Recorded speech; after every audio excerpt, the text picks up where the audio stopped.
Sem vypravím na koniklet Sluční.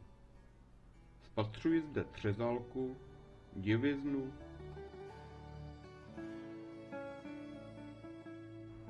hlaváče žlutavého či hvozdí kartouzek.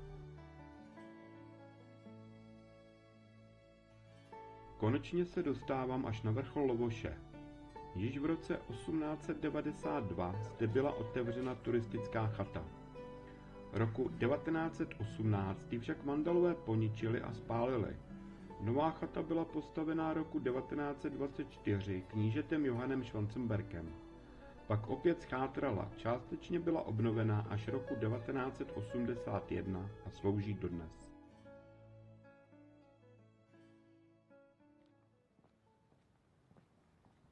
Z vyhlídkové terasy na vrcholu je vidět velmi daleko, i když mě dnes počasí příliš nepřeje. Přesto jsou výhledy úžasné. Odsud je brána do Čech, tedy Porta Bohemica, jako na dlani. Je to snad nejhezčí pohled na tuto scenérii. Dnešní ráz počasí přidává spíše apokalyptický rozměr.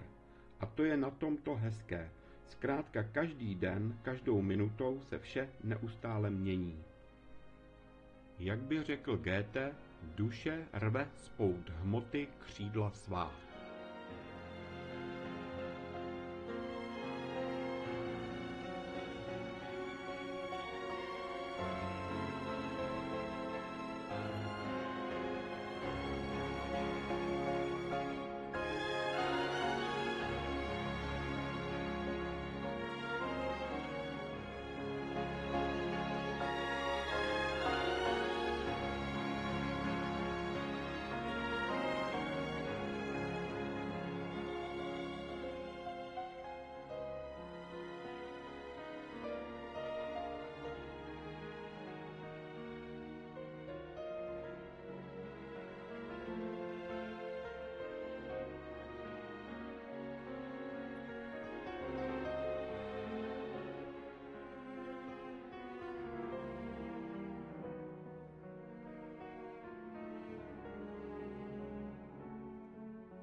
Bylo by chybou v Českém středohoří nenavštívit přírodní památku, jenž nese název Stráň na Kamenici. Je totiž jediná svého druhu na celém světě. Právě tady každým rokem od května do července vykvétá květina přísně chráněná, hvozdík písečný český. Jenž kvete pouze tady. Nikde jinde na světě ji nenalezneme. Jedná se o písčitou stráň, kde je podloží tvořeno druhohorními sedimenty, které jsou překryty štěrkopískovými vrstvami, vytvořené řekou Labem. Právě tady, poblíž Roudnice nad Labem, se koná toto každoroční představení, tedy zatím.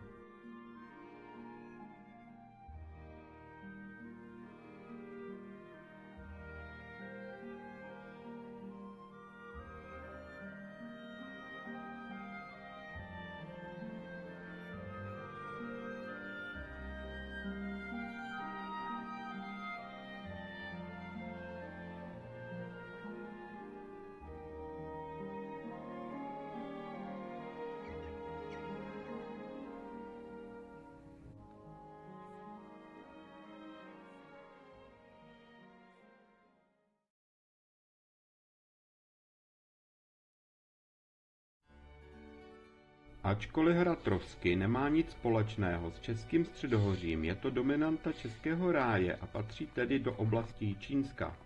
Přesto ho pojí zásadní věc s českým středohořím.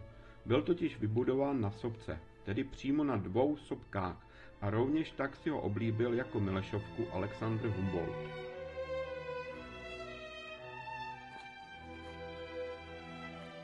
Se stavbou hradu se započalo někdy kolem roku 1380 na popud Čeňka z Vantemberga. Mezi Čedičovými homolemi vznikl vnitřní hrad, jenž byl chráněn z jihu prudkým svahem. Na severu pak předhrádím. Na obou sopkách byly postaveny strážní věže, na nižší homoli, vysoké 47 metrů Baba, a na té vyšší Pana, ve výšce 57 metrů. Věž Baba byla zpřístupněna schodištěm v květnu roku 2000.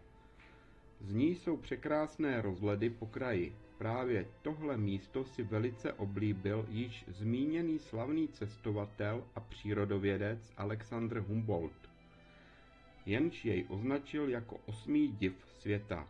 A to je co říct.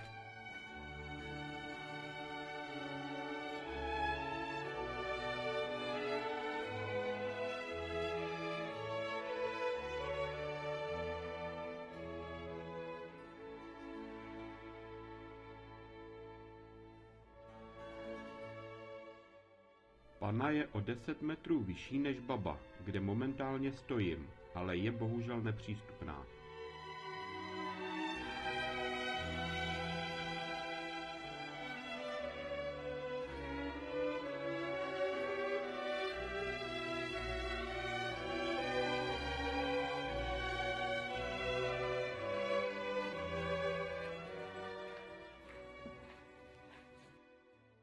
Z Baby se nabízí překrásné výhledy po zdejším kraji.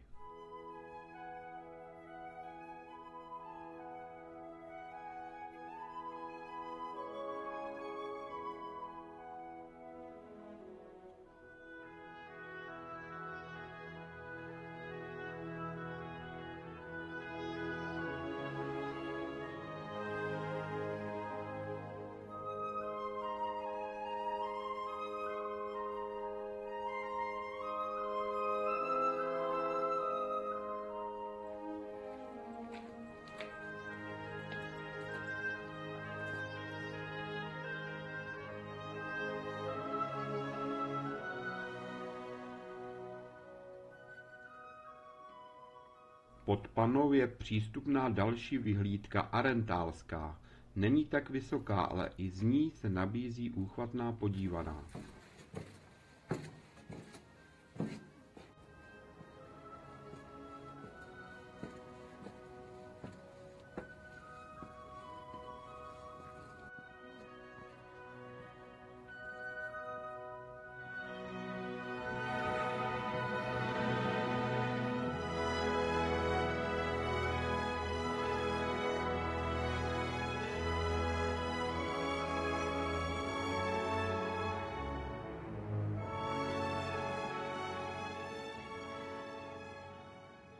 Odtud si můžeme prohlédnout Babu, kde jsem před chvílí byl, ale i vnitřní hrad. Tohle místo mě velmi okouzlilo.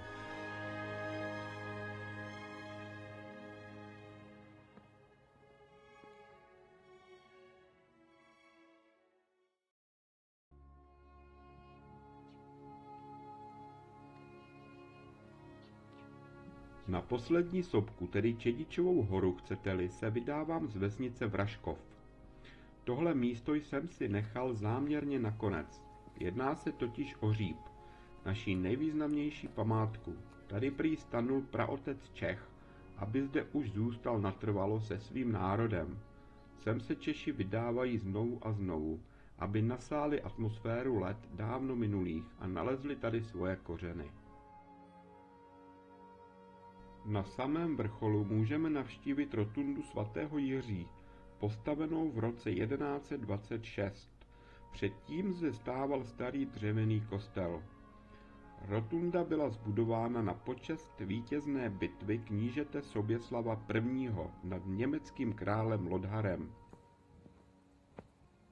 Z Hřípu se nabízí krásné rozhledy z vyhlídek pojmenovaných podle měst, na která lze odtud dohlédnout. Ovšem za příznivého počasí a to mě dnes momentálně příliš nepřeje.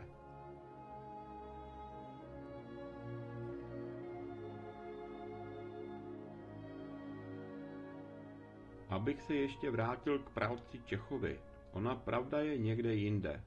V 6. století skutečně přišli Slované na území dnešních Čech, ale na horu Hříb se dostali až v 9. století podle archeologických průzkumů, tedy o 300 let později. Ale to nic neubírá na kráse a kouzlu téhle hory.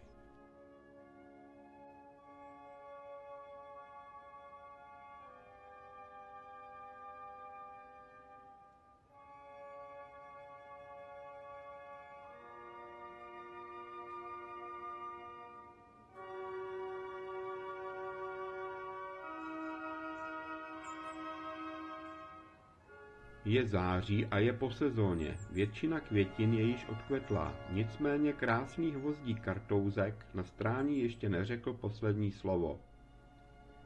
Já se však prozatím loučím s tímhle úžasným krajem českých sopek, tak na brzkou shledanou.